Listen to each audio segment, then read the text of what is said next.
بسم الله الرحمن الرحیم نحمده ونصلي على رسوله الكریم وبعد. وټول افغانستان مسلمان ملت ته د دغه درنو فتحو مبارکي وایو، خصوصا د کابل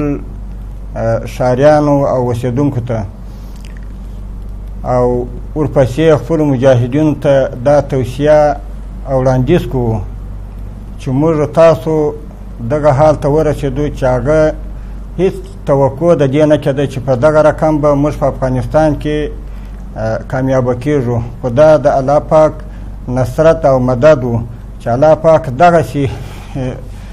فتوحات او دغسې کامیابیانې چې په دنیا کې یو مثل نشته نن ورځ زموږ تاسې پر لاس باندې راوستلې. نو موږ تاسې باید د الله پاک شکر وایو، د الله پاک سره راضي اوسو، د الله پاک ته هر وخت په عجز باندې او تکبر او یو غرور را څخه ونه شي. نو محترمو، تر مخه چې کوم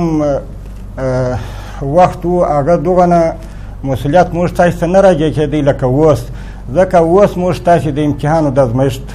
وخت راغلی، ځکه اوس موږ تاسې په دې باندې مبتلا کېږو، ځکه ورځ په ورځ به په دې کې موږ اخته کېږو، ځکه چې موږ څنګه د خپل ملت خدمت او د خپل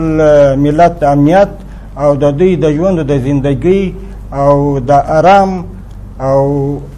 په آینده کې د اوسېدو اطمینان څه رقم ورکولی سو. نو ټولو ته دا اطمینان ورکوو چې انشاءالله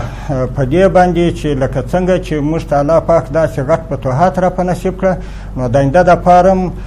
د ټول ملت ته موږ دا وینا کوو چې د دوی د امنو امانو او د